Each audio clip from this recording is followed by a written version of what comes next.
how do we feel about Kanye these days? Have we completely closed the door? And all Slater's friends are straight and white. And I'm like, I don't have any black friends. Oh, what are you talking about? I'm your black friend. Right, you're his one black friend. Never been a big Eminem fan. I never got Eminem. He's white. It's not that. The world sometimes changes really fast for people, and it manifests itself in ways like a logo change. No. Please don't change this. This is our restaurant. We like it the way it is. Hey, what's happening, guys? Welcome to the Off Air Podcast. I'm Slater. I'm Marjo. And our very special guest today is Allan Jackson. He is a children's author from Western Massachusetts. His book, Make Your Own Money, How Kids Can Earn It, Save It, Spend It, and Dream Big, which is featured in Essence Magazine. But we don't talk about that until the very end of the podcast. We talk about a lot of talk about black culture, black pop culture, how Ty feels about Kanye West and P. Diddy, and who's the best rapper of all time. We talk about politics. We talk about Cracker Barrel. We talk about Sydney Sweeney. We talk about how ladies love his beard and are just flooding his DMs. It's really, we're all over the place today. That's right. We talk about Target and Walmart and all the good stuff. If you like the content, give us a like and subscribe. Here we go. Allan Jackson, best rapper of all time, Jay-Z, Biggie, or Eminem? Biggie. I don't think Jay-Z has a much larger catalog, but Biggie's quality of work, he's just so lyrically gifted and so innovative. I mean, some of the things he says, like, how does someone come up with that? You know, there's going to be a lot of slow singing and flower bringing. If my burglar alarm starts ringing, I like that's just one of those things. Like, who comes up with that? Yeah. But Jay-Z's like, 1A. Never been a big Eminem fan. I never got Eminem. He's white. It's not that. I couldn't agree with you He's more. so one-dimensional. Yeah. Every song is about his daughter. It's about his mom. I disagree that he's one-dimensional, but the majority of his catalog is very one sound and one way and one. Yes. Yeah. I do think there's some exceptions to the rule. I think he's gifted. And there's no question. Yeah. I don't think he's in the top 10. I also think it's insulting. You don't think he's in the top 10? I don't think he's in the top 10. I think that's. I would say top 15, but I wouldn't say. I top could probably 10. Name 9 rappers that I think are better than Eminem. Jay-Z. You don't think he's in the top 10? I don't think he's in the top 10. Jay-Z, Biggie, Tupac, Jadakiss, KRS-One. Wow. I love Jadakiss. What about Brian McKnight? Back at one, Brian McKnight? Yeah. An R&B singer. I know, That's I'm just kidding. Different category. If Big Daddy Kane is not in the conversation, then you don't know hip hop. Nas, I'm not even a rap That's guy. like I'm just super. Oh my God, Nas at Tanglewood. Ty. Wow. He was unbelievable. He looked so good. It's the first time I ever bought shed tickets at Tanglewood in my entire life. He looked so good. Wow. He sounded so good. He did the first half of the show with the orchestra. Then he did the second half of the show with just his boys. Green Lantern was his DJ. Wow. It was unbelievable. He was so good. Do you know he So made like good. $50 million off of a business venture? Like, he invested in, I can't remember the name of the company, a tech company. And I think he made $50 to $100 million. Talk about generational like, wealth. within the past couple of years. Good for him. Listen, he looked amazing. Bruno Mars or Justin Timberlake? I've never been a Timberlake fan, but I do think that Bruno Mars is more creative. I think that he can do ballads. He can do I think I'm with you. I'm with you 100% on this one. Yeah, I think he's more catchy. He's a more talented guy. He's just a more talented guy. He just is. I think musically, I will give him a slight edge, but I think as an overall performer, Justin Timberlake's hilarious and a great actor. He was good in The Social Network. He was always great on SNL. He played Jacques Lecoq in Love Guru. Underrated film, by the way. That's funny. Yeah, but but musically, I think this is the debate. He is great on camera, and he's handsome and stuff. But I think But also look at like he brings bands. Yeah, the Super Bowl with Bruno was the best one I've seen. Yes, I agree with you there. I don't know. I think Kendrick might have something to say about that. But well, there were also very different performances. Kendrick is crazy. Then I thought Kendrick was great, but I'm also a Kendrick fan. Okay. So. Yeah. Okay. I mean, if you're not a Kendrick fan, you're not going to say you like that performance. Just like I hate Maroon 5. Okay. I saw Maroon 5's halftime show. I was like, this is trash. I don't know.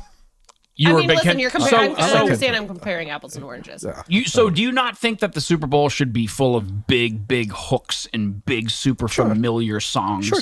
But that's not Kendrick Lamar, though. Kendrick Lamar is had an a number artist. one album in the country for weeks upon weeks upon weeks upon weeks.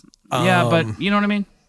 No? I don't think he's a household name overall, but in the hip hop community, he's a god and has been. I mean, for a number of years, I think people are just catching on, but those who have known, know. And to this point, it's the number one most watched Super Bowl halftime show of all time. Well, it was also the biggest watched Super Bowl of all time. Was it? Yeah. Okay, that I wasn't sure about. It could be. And listen, I'm not disagreeing, by default, but I'm just saying there's something to be said for that. Were they watching for Kendrick, or were there already more eyes on the screen anyway? Or were there more available screens and platforms? Yeah. Also, like Michael Jackson's not going to take it. Yeah. From '93 because it was a television. Yeah, but you can also in the world of music, and you can argue in the world of entertainment, nothing has been more polarizing than Drake and Kendrick Lamar. Okay, that's one thing I wanted to bring up too. Now, like, do you think it's a little unfair Welcome to call the off-air podcast with Slater and Marjo? Yeah, I know. Might as well just keep rolling with it. Yeah. So, like, I was in Toronto recently, and I kind of I find myself feeling bad for Drake. And you should, as you should. Like, pedophile is a strong accusation, dog. Like, that is, I don't know anything about it. What are you looking at me like that for? I don't know. Because it is a strong accusation, but like, you go there, it's like, pfft. But there was also pretty damning evidence that he didn't dispute that it was fake or anything like that of him messaging underage That's celebrity. always a barometer for me, like what legality was taking place. It started with Millie Bobby Brown, and he slid into her DMs, and I think she was like 16 or 17 or something like that. So, but I mean, there were no lawsuits filed. Yeah, and I think that says a lot. And I'm like, definitely is he in hiding? No, what do you mean he's posting on Instagram left and right? Yeah, I think he just put out some music. He just put out some music not that long ago. Yeah. And that's the right thing for him to do. That didn't. Well, when I said I kind of feel bad for Drake, like you said you should have. Why? Because and the entire Super Bowl stadium and the nation. Yes. I mean, look, when you compare the rap battle between the two of them, it was Ali versus a kindergartner. I mean, Kendrick just annihilated. Well, they're very different styles of rappers. Sure. Drake is very much a pop rap artist, and Kendrick is very much a lyricist. Yeah, He's they're not the same necessarily kinds of hip hop. One of my favorite lines from Kendrick, I don't remember the complete line, but he said, "I'm what the culture is feeling," and like he's right. Like Black culture, hip hop culture has always looked down upon Drake as this pop artist kind of, because he started off as an actor from Canada. He was on Degrassi. He, you know what I mean? He didn't, he's super talented. Don't get me wrong. Banger after banger. Oh yeah, there are some Drake songs that I will Drake is bump no joke. at the top of my, as loud as my cereal will go. But but do you know the origin of that? Like how that really even happened? And I'm kind of a novice to this as well. But apparently, it really just started from Drake and J. Cole saying that they were on the same level as Kendrick. They were like, we're the top three. Kendrick, Drake, and J. Cole had a record and said that the three of them are like the three best on. And Kendrick was like, I'm sorry. Yeah. That's not true. Yeah. You are not on my level, not even close. Yeah. And that literally, so it was almost what I feel bad about is I feel like Drake was just trying to be like, cordial and diplomatic and even complimentary. And, as Kendrick says, the crown is heavy and you guys can't wear it. You guys aren't on my level. So where's the Drake Kendrick beef now? Is it over? I think it's settled down. It's done? Yeah. I think it's settled down. I think Kendrick kind of was claimed or crowned the unofficial winner, and I think Drake just took it on the chin, and he took down all of it. I think Drake took down all of his diss tracks from like Spotify and stuff like that. Well, there you go. He went on national television like, "Say Drake, I hear like I'm young." Yeah, literally the entire stadium sang that pedophile line. Everyone at home sang that pedophile. My son in the backseat of the car on the way to football practice the other day said, "Dad, I thought Drake was a pedophile." Yeah. I'm like, wow, talk about culture permeating, dude. You're talking about. Yes. We live in Western Massachusetts. Right. Well, that kind of proves your point that Kendrick is a household name and does permeate all the way to the boonies of Western Massachusetts. Well played. Well, it was about the songs for me, not the popular. Like Bon Jovi has big hooky songs. Yeah. Taylor Swift has big hooky songs. But they still like choruses, big sing-along choruses. Kendrick doesn't have sing-along choruses, big ones. not big. I can't sing even like not like us. But like I can't sing a country. Like I can't sing. I mean, I guess I like country a little bit more than I did. But you can find any. You know what I mean? Like I don't know. But he does in hip hop world, and maybe not in crossover world. Yeah. You know, but like even Prince had hooks. Yeah. No, I get it. But also, I think maybe that was the point, to put something different out there. I mean, I get your point in saying the Super Bowl halftime show should appeal to the broadest audience possible. Yeah. But yeah, and then you also got to look at who else was available. Like there. I mean, let's face it. I mean, music today isn't what it was 20, 30 years ago. There's not a lot of not only there's not a lot of quality, there's also not a lot of quantity within the quality. You know, nobody's putting out great albums anymore. These artists today are fly by night. They have a couple. I mean, unless you're a Taylor Swift, you know, you have a couple of songs and then you're relevant. How do you feel keeping in rap and not that I'm an expert in any of this, by the way. No. But just insanely talented. I mean, this is a topic I talked to plenty of people about. Well, somebody I believe is an insanely talented artist, but how do we feel about Kanye these days? Have we completely closed the door? Well, you talk about I'm not feeling gonna lie. bad. I was listening. Listen, Ty's always up for this conversation. That's why I love the guys. Hard time separating art from the artist. I was listening to Late Registration today. Like some of my favorite albums on the planet are Kanye West. I've seen him before. I've always considered myself a fan, but I just can't co-sign the hate that I think he spews. And whether or not mental illness plays a factor, mental illness doesn't perpetuate hate.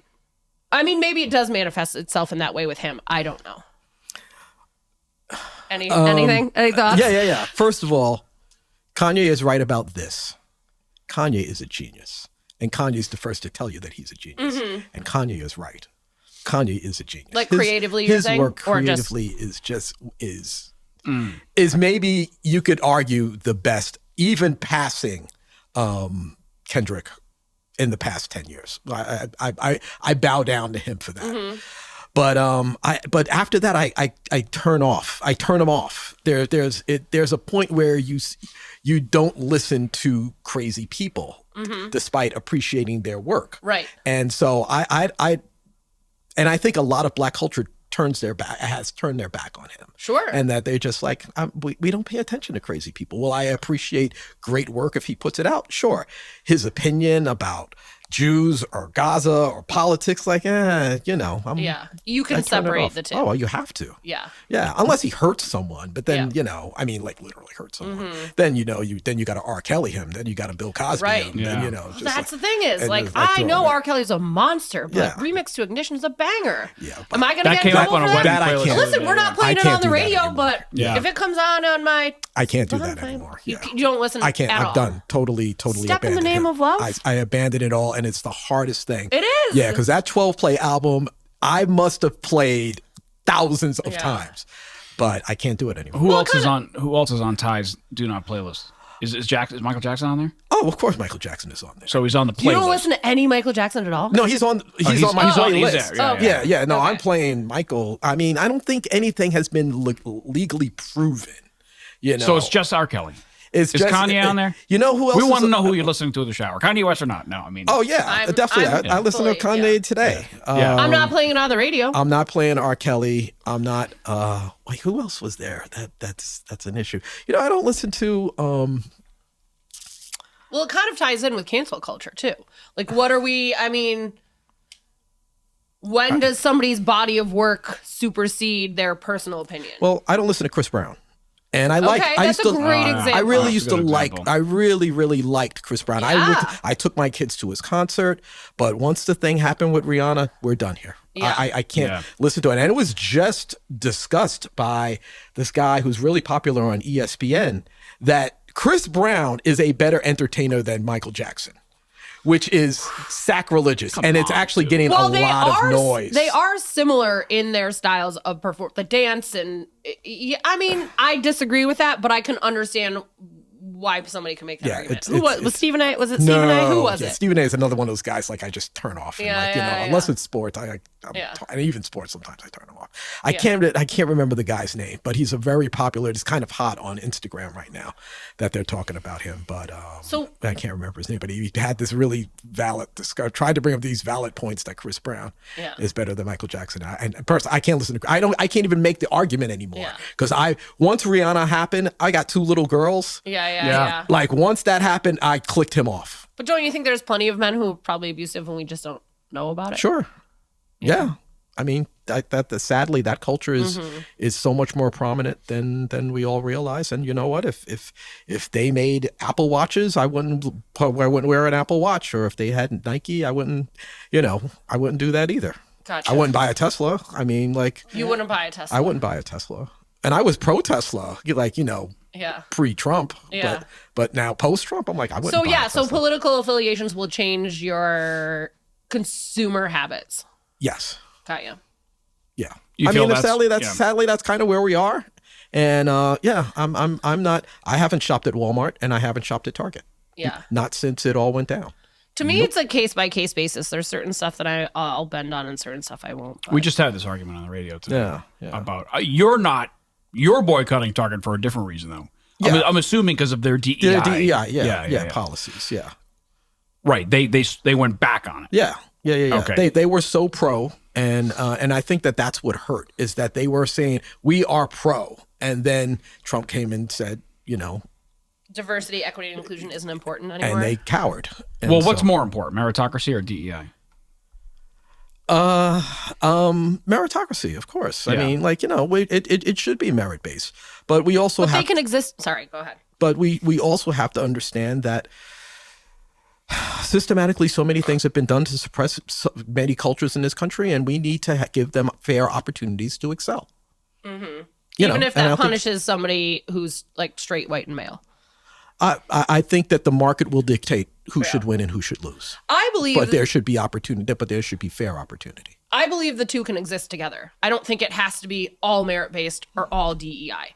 I mean, if I remember thinking about this very much. Affirmative action was huge when I was applying to colleges, and it was like, should that even be taken into consideration at all? Like, all you should be looking at is how I present on paper, how, you know what I mean? My gender, my age, my race shouldn't matter. It should be solely merit-based. But then when you really do look at the history, my starting line was up here compared to a Black woman applying to a college. Like, we're not all in the same boat. We're all in the same storm, but we're not all in the same boat. Well, let's look at this. The elementary school I went to in the Bronx was downtrodden. It was, ceilings were falling and stuff like that. And I learned later on is that schools are funded by property tax. So if you live in a low income community, regardless of the population of the school, you are only allotted a certain amount of dollars because from whatever the property tax is. And now if you live in the projects, nobody owns property. So you're not paying property tax. Now we'll take that to Beverly Hills, or I don't know, some affluent where there's a tremendous amount of property tax. So there's so much more resources that are poured into that elementary school. Next thing you know, they've got studios and they've got swimming pools and they've got all these resources. So the academic culture is totally predicated upon where you live, and so will you receive a better education in the more affluent communities? Absolutely. So if you discover that in the lower income communities that they're not receiving the same sort of resources, should we base it on meritocracy? Should we understand that systematically these people have put in a lower position to receive a better education and now exalt them up a little bit to kind of level the playing field? I say yes. Yeah. That's fair. I don't disagree. But I also would be pissed if I feel like I was more qualified for something that somebody else got solely based on where we were born. Like, I didn't choose to be born in Beverly Hills, just like that kid didn't choose to be born in the Bronx. You know what I mean? I don't know. You're like, no, I don't. Okay. Sips water. So listen, I lean more towards the side of. I know you do. Yeah. I think diversity benefits everyone. I think inclusion and equity 100%. benefits everyone. I think it makes cultures better. But when that's the number one priority, I feel like things can get murky. I feel like things can go too far one way or the other. And have. Yeah. And, I don't disagree with that. Yeah. So, speaking of, when do you think things should not change? Like, how conservative are you? Let's say the Cracker Barrel story here. Yeah. This is big news. So the company succumbed to the backlash and is now going to revert back to the old logo. This was news during as this taping. And we had a kind of a little debate on the air this morning, a little argument. Marjo doesn't quite understand or didn't understand why this would consume someone's mind so much so that they would comment or create any sort of backlash. My response to that was, even though we don't understand it, it's our kind of job to figure out why it is so important to them. The reason what I feel is that the world sometimes changes really fast for people, and it manifests itself in ways like a logo change. No. Please don't change this. This is our restaurant. We like it the way it is. We know you want to rebrand. We know you're a company, but just leave this. Can you just leave this alone? Does that make any sense to you, or do you think to protect them from what? Like Warren Buffett once said, if the public knew what it was doing, it wouldn't be the public. And so, like, I'm some people just need to sit down and take a back seat. Look at the rebranding that happened with McDonald's. Not in our same McDonald's, not far away, or name a McDonald's nearby. They totally changed. There's no more arches, any big golden arches anymore. They're all this kind of sterile, kind of looking, almost generic type of building that if you took the M off, you wouldn't know what it was. Yeah. They also did that with Pizza Hut. They changed that. They had the big red, rooftop, and they took that off and did something similar to McDonald's. Now it's just a generic. It's a business decision. And in part because McDonald's and Pizza Hut, they actually own the land and want to be able to transfer that land and do other things with it if they decide to take it off and, build something else. And I feel like maybe Cracker Barrel's just doing the same thing. It's just, it's rebranding just to kind of fit in with the norm. Why does everything have to be defaulted to wokeness? Thank you. That's exactly what I'm saying. Why does this have to be a politicized thing? Why does every change have to be because it's lazy? Because it's late. They're like people don't have the mind capacity to be able to think that maybe perhaps there was just a corporate decision that was made to kind of modernize the logo, to modernize and welcome more people in, and so that we can cater to a larger. I mean, everything is about money. I know why they're doing it. Okay. I'm just saying that was not I'm talking about. I'm just sort of commenting on how I think these people are feeling. I don't care. Like, what do you mean you don't care? These people? Like, who's these people? Right. The people who caused the backlash. The people who caused a company to reverse their decision because their stock went down $100 million. Well, that's why I said the power's in the people. It always has been.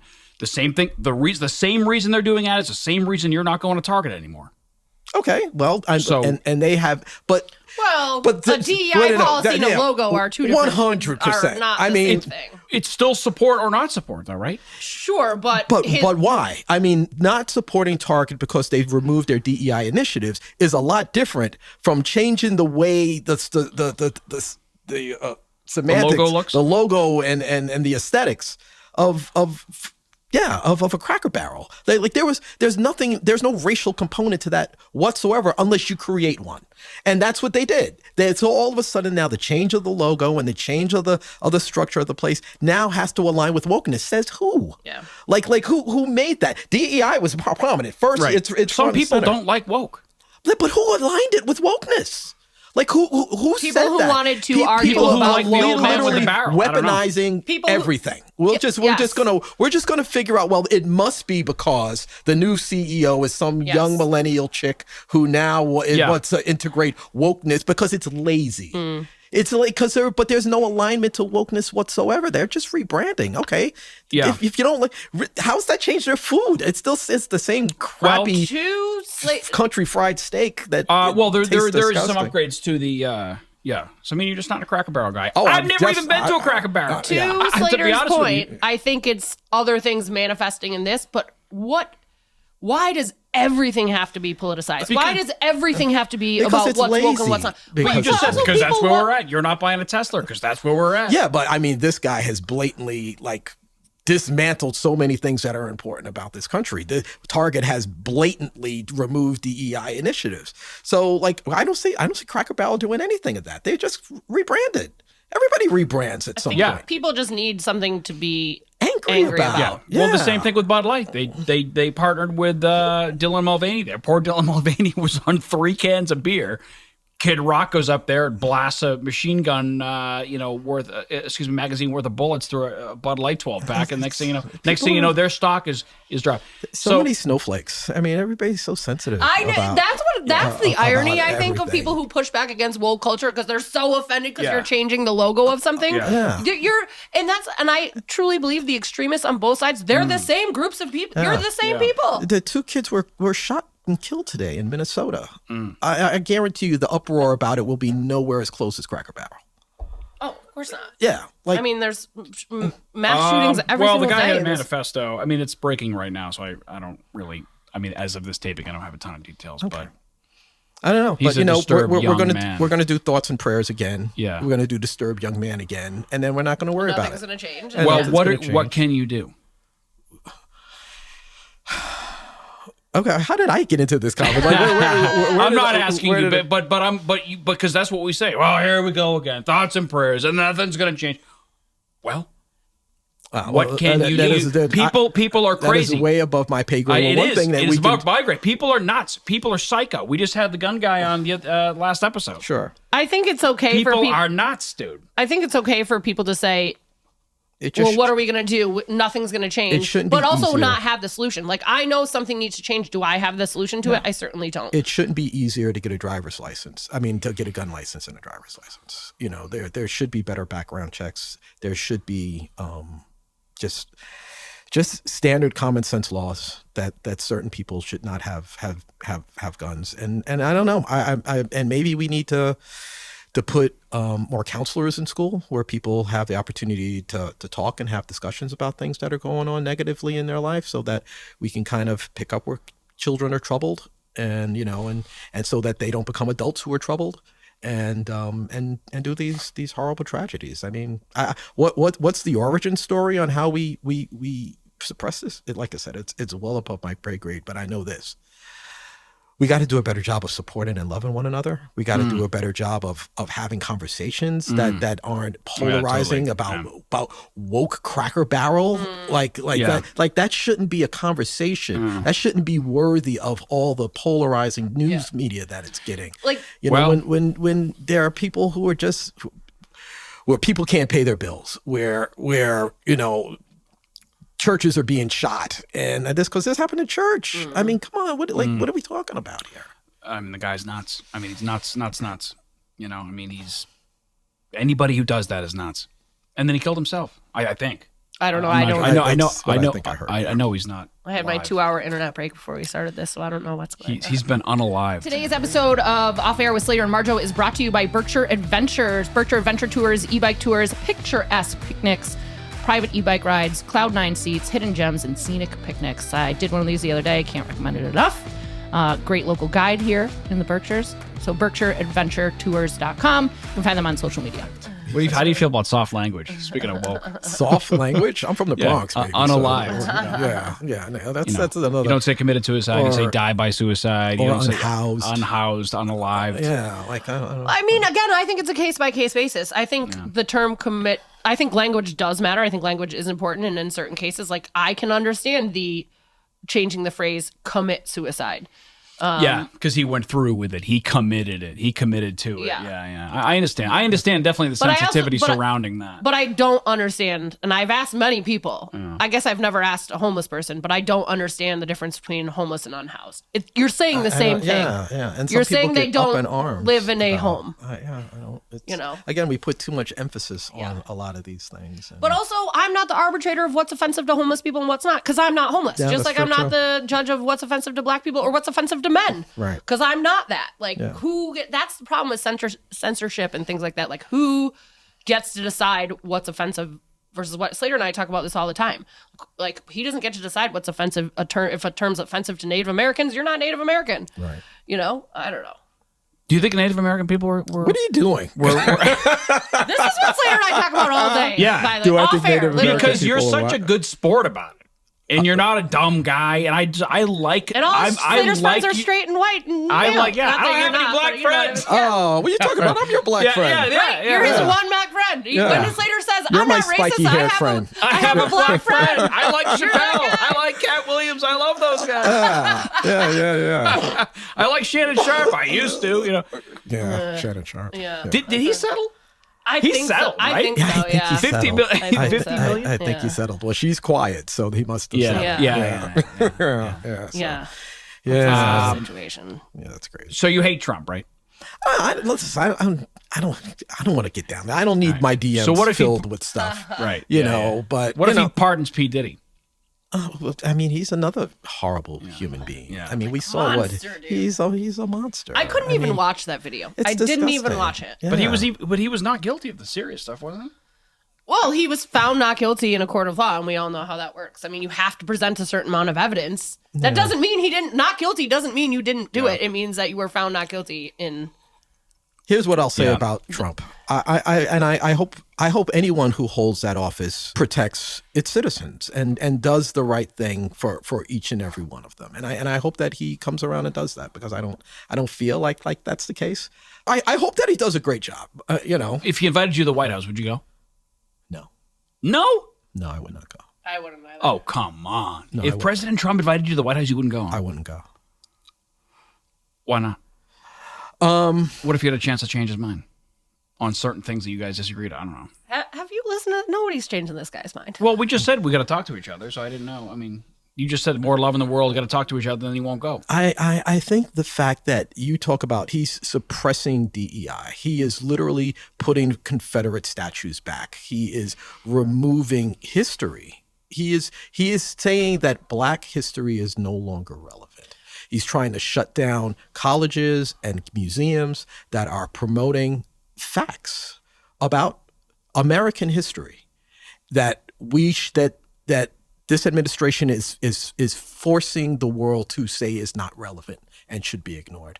That's not something I can support and back as a Black man who has witnessed racism in the same decade in which I was born. You and I could not, in certain places in this country, eat in the same restaurant. Yeah. And to say that I'm going to wash that away so that you can't see the underbelly of what we were, to figure out how we can overcome that. I have a problem with that. You're talking about his comments on Juneteenth? What are you talking about? He's trying to erase Black history? I mean, he's trying to shut down the Smithsonian. Like, this is the recent headlines, right? This is recent, yeah. Within the because he said past he said it was too negative. Yeah, it's like, but it's facts. So Right. we're going to decide what's part of history. We're only going to give you I understand. the attaboys. You know, And you have to teach the negative parts of history so they don't course. repeat themselves. That's it. Yeah. But Ty, will push back and say somebody could easily argue to you, well, by taking down Confederate statues, you're also erasing history. Well- because those, even if those were white slave owning monster people, they're still part of history, right? Okay, so then let's put up a Charles Manson, statue. I mean, if we've done harm to a certain demographic of people, I don't think they should be celebrated. I don't want to see a Hitler statue. Sure. What about a Tom Brady statue? I don't want to see that either. I don't know. I mean, I'll bow down to the greatest football player of all time, despite the fact that I'm a Giants fan, and we beat his butt twice, by the way. You had a perfect preseason, though. Yeah. That is true. That is true. Tom Brady lost to the NFC East 3 times in the Super Bowl. Yeah, twice to the Giants. Yeah. So, but no, he's the GOAT, without question. Not a debate. Even a hater can say. What if Trump invited? Now, I agree with you. I don't think I would go if Joe Biden invited me either, though, just for the record. Okay. I feel disenfranchised with, I don't know if that's the right word. I wanted to dance I with feel Kamala, I feel disconnected with politics in this country in general at this point. that's fair. But, so what if Trump invited you to come have a conversation about DEI? What if he was putting together a panel of people of color who were authors in this country, and he wanted you to come have a open discussion about it? As long as it wasn't a political stunt, and that wasn't everything. and it's very true. As long as there is some, I think it would depend upon what his agenda was before the meeting. Mm-hmm. If he was seriously looking to make concessions and to push the narrative forward about equality, and then invited people to help push that initiative forward? Yeah, absolutely. But if it was just like, you know what, let's for optics, let's get a bunch of guys in and then, you know, get Lawrence Taylor to come in and did you see that interview? Lawrence Taylor. Oh my gosh! When you get the chance, I was like, "Who's the last?" He's a football. I could see it. The Seriously, starting. Like you see that? I'm like, no, I didn't see that. Mr. Baseball cap backwards, and you didn't. I know, really. I mean, only the greatest linebacker of all time was invited to a Trump press conference, and I paraphrasing, he said, you know, I'm here to serve you, or I'm here to obey you, or something to that effect. I mean, he says cringy things. But he seems to invite people to have this type of bow downness. I don't want to talk about this anymore. That's fine. No, it's totally cool. It's exhausting. It's exhausting. It is exhausting, and it's uncomfortable. And honestly, like, and I don't want to hear the backlash. I'm really not a political guy. I get it. Dude. Like I've kind of turned my back on. I say, it makes me sad though. It's disheartening. You know, like we should all be treated equal. We should all have the same opportunities. We should all be supportive of one another. And a person's gender or skin tone or religious beliefs shouldn't be the determining factor on whether someone gets the job, gets the home. But it just is. It's just the way that it is in this country, and it's sad and it's unfortunate. But I hope the work that I am doing, as I segue to my stuff. Hold on, I want to talk about the statue of George Floyd first. Wait, what? I didn't even know there was a statue of George Floyd. Yeah. Is there? I think so. Yeah. I think a George Floyd statue. I mean, anyway. Okay. Mark Maron recently was on. Is there? Yeah, but not like an official one, I guess. I don't know.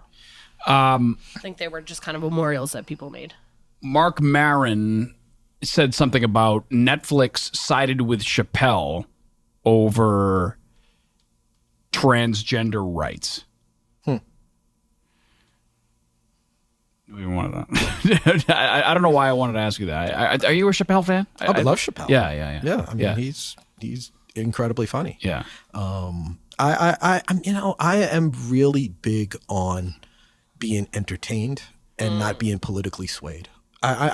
What can I laugh at a Dave Chappelle joke even if he's talking about black people or if he's talking about whites or yes, 100%. That's what I want to get into. Am I going to dissect that to now look at white, transgender, or black people differently? Absolutely not. You know, I can separate. You know, in this instance, maybe not from the R. Kelly, P. Diddy thing. I can separate, you know, the art from the artist. I guess my question is, should we go back to all making fun of each other or no one make fun of anyone ever?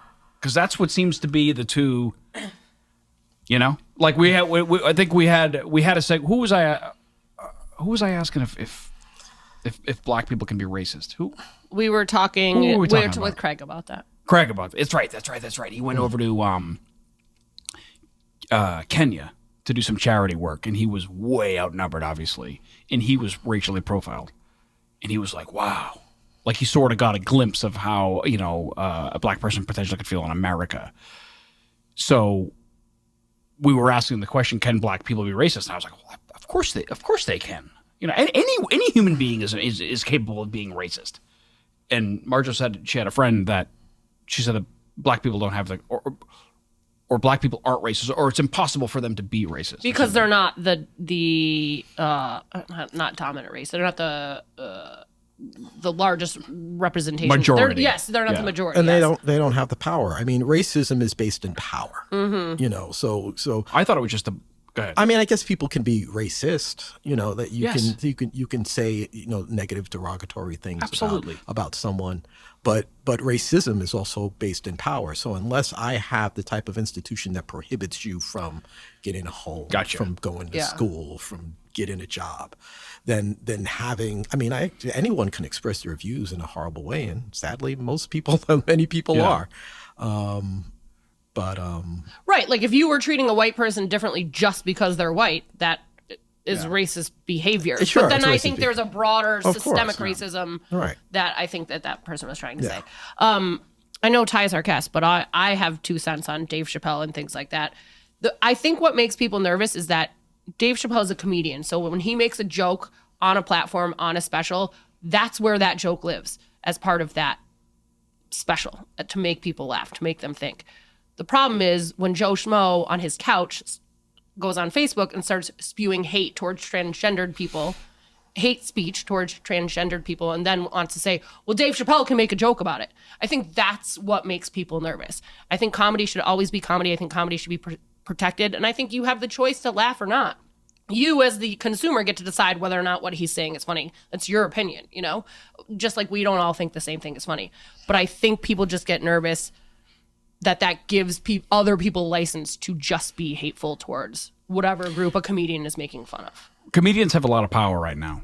Yeah.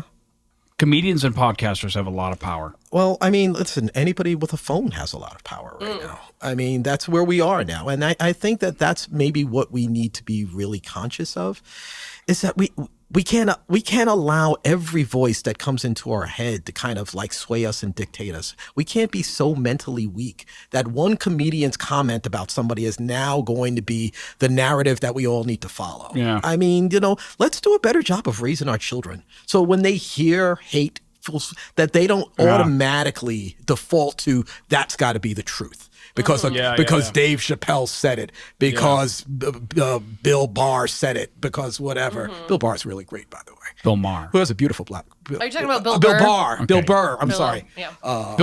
Bill Burr or Bill Maher? Because all of these people exist. Bill Barr was the former Attorney General. Bill Barr. I'm sorry. And then there's Bill Maher, who also dates black women. Yeah, that's very true, too. And then there's Bill Burr. I meant Burr.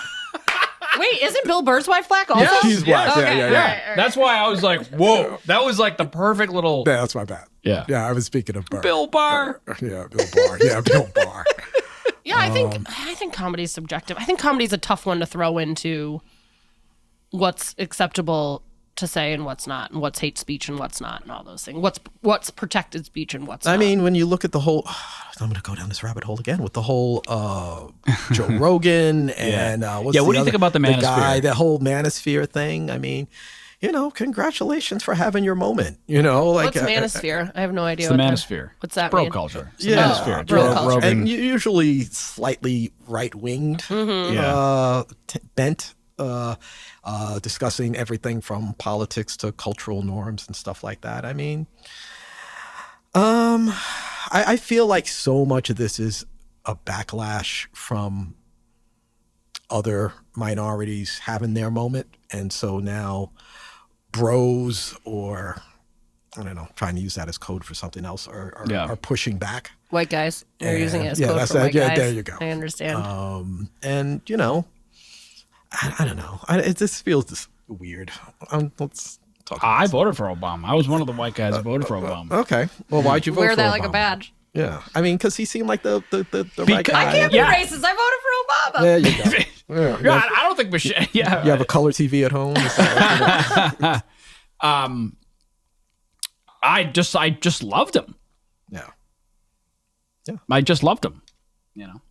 Yeah, I think there's a lot to be said, obviously, about policy, because so many policies have changed. I feel like I used to put more weight in somebody and how they represented the country and how they carried themselves and how they were as a leader. And those are all things that I'd stand out such great qualities about Obama. And he was I think that's what made him a great president. Was that he was a great leader. Communicator. He was respected. I traveled abroad a bunch this year. It's embarrassing. And I don't know. How do you feel about immigration? No, I'm just kidding. What were you saying earlier when we were talking about kind of hate and the state of the United States and stuff like that? You started to talk about the work that you're doing. So I'm very, very fortunate and privileged to be able to do such great work to inspire young people to embrace the joy and power of reading. I mean, it's kind of been my code for the past 15 years as an author, but I'm actually deviating from it slightly, where I was really pro-literacy for most of my authorship because reading is so vital and important, and I'm the byproduct of being a child who used books as a way to educate and empower and entertain himself, and I want to be able to push that narrative for other children. But But my two Danny Dollar books have really steered me in a completely different direction, where now young entrepreneurship is now my major focus, and really showcasing to children about the importance of developing an entrepreneurial mindset. And I think it's more important than financial literacy, because entrepreneurship gives you the opportunity to showcase your talents and or passions in a way that projects them out into the world. And if you, as a 10-year-old, start a bracelet business or a lemonade stand or tutoring math, you're showcasing the things that are important to you, the things that you're good at. You're showcasing them out to the world so other people can receive that gift, and if you could be compensated for them. And now you've got this self-sustaining component to you, to saying, you know what, I can, as my most recent book says, make my own money. Yes. And I think that then leads organically to the path of entrepreneurship. Teaching a child about interest and debt and savings and bank accounts and stuff like that sounds great, and it's important, but that's also not the language our children speak. If I sat down with my little kid and say, hey, I want to talk to you about opening up a bank account, or do you want to go play video games? Right. They're going to go play video games. But if I said, you're really good at playing the piano, what if we started a business where you can teach other kids how to play piano? Spark. Yeah. Now there's Gotcha. Find what gets them their wheels turning. Right, exactly. And then if you can build a business around that, you organically build this infrastructure of financial literacy. Yeah. The two certainly go hand in hand. For sure. Right. But I think that we've always promoted financial literacy first. Yes. But what we should be focused on is entrepreneurship. When did you sort of discover that and then have you deviate? So with this project that I've been working on for the past few years called the Danny Dollar Entrepreneur Fair, which I think the last time we were together I spoke about. And the premise is really simple. You're all familiar with a science fair where kids demonstrate how a light bulb lights or how a volcano erupts. So instead, replace science with entrepreneurship. Kids are now demonstrating their ideas for business. And that idea can be anything that they're passionate about, or just an idea or a concept or something that they want to innovate and make better. And we started it about 4 years ago with only 50 students in Pittsfield, Massachusetts. And this year, about 5,000 students in 6 different states are going to participate in the fair. And it's all based on my most recent book, Make Your Own Money, which is kind of a blueprint to teach kids how to make their own money. And sparking that sense of entrepreneurship and seeing kids around the country starting their own businesses, with their own ingenuity, is where that spark came from. And because kids are excited about that. Kids are excited to bring whatever their ideas are to life. And we got to start giving them the respect to be able to do these things. And it can be as simple as opening up a lemonade stand, or it can be as involved as, there's a lot of kids who are coaching other kids how to play baseball, how to dribble a basketball. And we've done it for a number of years, for about 4 years here, 4 years in the city of Pittsfield. And every year, every single elementary school every single 5th grader in every elementary school participates in the program. We've had a number of other Massachusetts schools participate, but now there are schools in New York, Florida, California, Mississippi, and I'm missing one, that are all participating in this fair. And I 100% believe that this will be a household name in 5 years. Great. Because seeing these kids' level of ingenuity and creativity and expressing their prowess for whatever it is that they're passionate about is unlike anything I've ever seen before. And it's such a cool, I don't like this phrase, out of the box thinking. Yeah. Because school should be about education, and it shouldn't necessarily be about academic education. It should also be about, especially with AI coming. Yeah, and especially with AI coming. You're absolutely right. That can sort of, do we really need to know the math, how to, the flashcards and the multiplication tables? Do we really need that now? Can AI? I've shifted my thinking toward that because, I think once my stepdaughter came home from school and she said, the teacher said I could use AI to do my math problems. I'm like, yeah. I'm like, really? That makes me nervous. I'm like, are you lying? Yeah. I was like, your nose is growing. That just makes me nervous because I feel like it's fine to use modern technology, but if you don't know the basics of how things work, I'm not saying you need to know, AP trigonometry, because I've never used that shit a day in my life. But like, I just makes me nervous when we get away. Why 4 times 4 equals 16, but multiplication tables were just memorization. Sure. That's a memorization drill. But is your stepdaughter learning the why if she's just typing it into a calculator? Or using AI, excuse me. Is she learning the why, or is AI just giving her the answer? I don't know, but as long as she has that understanding. What understanding? Why 4 times 4 equals 16. But I'm saying, are you getting that if you're using AI? I don't know. Probably not. I think it's got to be incredibly hard to be a teacher as technology is changing too. Well, apparently teachers are using AI to create curriculum. Yeah. So so there's this. It's here. It's not going anywhere. Circle kind of component to AI, and I think that's all the more reason why this entrepreneur fair really matters. What I really like what you're doing is that you're really seeing what's in kids' brains.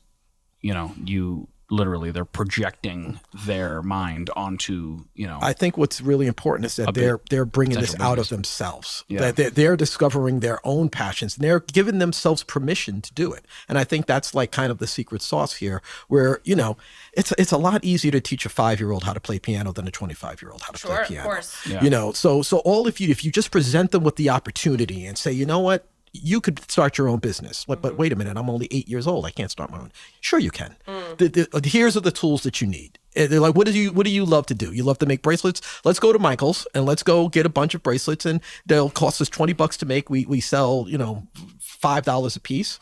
We take that money and do whatever you want with it. And I think just giving them permission and believing in them and setting up these systems so that they can bring this out of themselves, I think is just incredibly powerful. You've gotten some national media attention for this, right? Yeah. Where are we on? Good Morning America?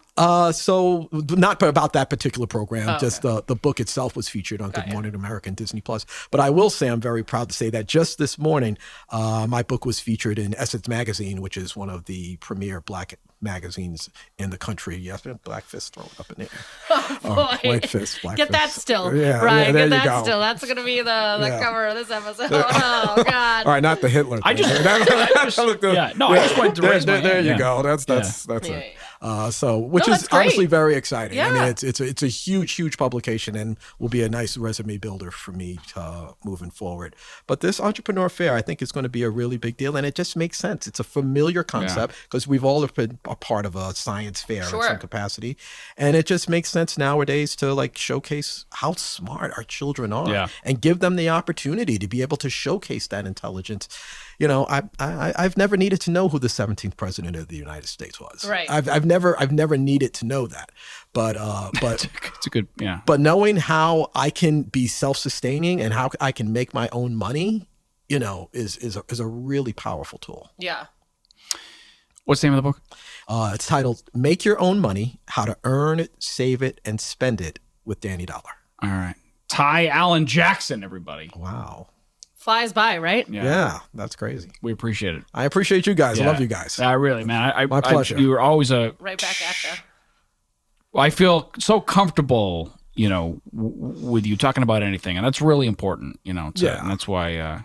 Well, thank you. That's very kind. I always enjoy our conversations, and I always welcome back whenever you have me back. Yeah, and you never shy away from questions, and you have, except for the ones that you refuse to answer today. Yeah, Listen, I get it. Listen. If anybody understands, we understand. But Slater, I think there's that baseline level of respect between you guys. Yes. 100%. And always that's why strangers argue with strangers on the internet, because they're not human to each other. They're not baseline level of respect. Like we're literally looking at each other in the eyes. This guy was on the radio with us when the whole Ferguson thing was going down, and we had the police came on the radio. It was like at the height of the tension between the police and Black Lives Matter, and it was one of the best conversations I've ever had. It was a wild conversation, man. It was great, dude. Yeah. Yeah. A cop showed up live on the air. The chief showed up live on the air. And he was black. So it was like, Yeah. But like, if we can't have these open conversations without vitriol and just like see others' point of view and just be empathetic, I don't have to agree with Trump supporter or left wing wingnut. I don't have to agree, but I'm happy to have the conversation and see your point of view. Hopefully, you see mine, and we can just meet somewhere in the middle, right? And try to understand why people say things, and why people feel the way they do. I just think it's really hard for some people to do that when they feel like the other person's opinion is fueled by hate or something that attacks their basic human rights. It's hard for people to stay cool and calm and collected and try to see somebody else's point of view when they think their point of view is directly hurting them, taking away their basic human rights. Like, that's why people are so passionate about this. But that's why I would like to know more about you. What makes you to get to that point? And how can I see myself in that part of you so that maybe in turn you see that part of me that feels the opposite, and then we can just have more empathy and compassion towards one another. Doesn't mean we have to agree in the end, but at least now I have a better understanding of who you are, and you know, and we can still have a beer, and we can still sit down and not agree, and we also have to we have to not let politics define who we are. Couldn't agree with you more. Like, I mean, if a person walked up to me one time and just literally, a complete stranger, and said, "I'm a Trump supporter," I'm like, I don't know, you look like a human being to me. Right. Like, you know, the identity politics. Yeah, right. And someone came up to you and said that? Yeah, I was like uninvited. I was holding a door open for somebody. Yeah, and he literally just walked through the door and said, "Thanks, because I'm a Trump supporter," and I'm like, okay, right. Should I have not have held the door open? Don't pull out your MAGA head and say, I am too. That's a hard no. I think looking at it from that perspective is a level of kind of enlightenment and maturity that's really hard for people to reach. Yeah. To put aside the fact that this person might hate something about you. Yeah. And figure out why. They do. Yeah, simply because of the color. Because if I was a white guy, I probably wouldn't have said that. Yeah. And I've had that happen to me a lot of times. That people, I literally was walking down the street and a guy just stopped me and said, "Hey, can I ask you a question?" And he just started talking about race. And I'm like, I just want to go for a walk. Right. I don't want to have to be your teacher. I don't want to have to be the mouthpiece for black people in the country. Yeah, he was a Trump supporter, and he was, I can't remember exactly, honestly, what the question was, but it was severely pertaining to race. And I just went through the whole, like, I don't know, man. I'm just a human being, man, trying to feed his family and do the right thing and be a good guy and do good work. And I'm not built to be a Democrat or a Republican or so. And so I want to be a good dad. I want to be a good neighbor. And those are the things I think are paramount. I agree. One more thing. Sydney Sweeney. Speaking of, oh my God, we'll bring hot. I'm late on that, but I got some backstory. Sydney Sweeney's smoking hotness. You're late on that. Yeah, or the whole. I don't know. I don't think she's that. Oh, I think she's okay. I mean, but the whole good genes thing, is that what we're talking about? American Eagle did an ad, and Sydney Sweeney has good genes, and it was a gene ad. Yeah. And was it jeans with a G or with a J? It was with a J. Because it was an ad for denim. Then take it easy. But it was definitely a play on words, but it wasn't encouraging this master race idea. Right. Yeah. I think to wrap people it up were with looking Cracker for Barrel, it. right? So Cracker Barrel, you got Cracker Barrel on the one, and then you've got the woke left's going, I'm not going to go to Sydney, American Eagle anymore. Yeah, they're the same groups of people. This is bullshit. I think we got to take it easy. I mean, if it was jeans with the G, I could kind of get along. But good for American Eagle. They're doing exactly what they wanted to do. They're sparking up conversation. But people who have good genes are good-looking people have good genes. I got damn good genes. Yes, look at me. You do. I'm all fine. Well, I like you better clean shaven, but yeah. Do you really? Yeah, I saw a picture of you. You are so in the minority. I am. I could tell you this beard has changed the lives of many. Yeah, no. That's something Brian Slater would say. You've had it for a decade now, right? I've had it for about a decade. I had a girl force me to grow it. Oh my gosh. Like, dude, I can't tell you. You haven't been clean shaven in a while. I remember you had New York Yankees hat on, baby face. Because you got a baby face. Dude. I guess you could say that. But when I grew the beard, black does not crack. Dude, I'm 58. You know what I'm saying? So I mean, dude, like. You could pass for 45. 100%. You really could, man. But it's the moment that I grew the beard, I grew it out. I had women in my DMs like you would not believe. Yeah.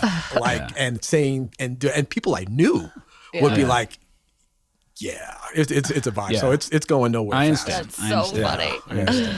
Yeah. So And funny. I just started doing AARP ads. I've actually done 2 AARP ads. So like the beard thing is kind of working. Yeah, that's cool. Yeah. Like video or voice? Yeah, they reached out to me. Their marketing team reached out to me, and so I've done 2. If you go to my Ty Allan Jackson Instagram, you will see most recent about a month ago, and then about 6 months ago, I did 2 AARP ads. Nice. Yeah. So yeah, it's a nice little side hustle, and Yeah. you know. Just don't let him. It's all about the white beard. Don't let him put you in the middle of a controversial ad campaign. You might be in trouble. Well, I don't know. American Eagle just put out their collab with Travis Kelce today, though, so the timing's impeccable. They're redeeming themselves. Ty Allan Jackson wants to be the next Black Santa. Yeah. No. Yeah. All right. This was fun. Yeah. Yeah. Come Love back you, and man. see us again. All right. Say when. Cheers. Make money, money, make money, money, money. Oh, wait till I get my money right. Oh.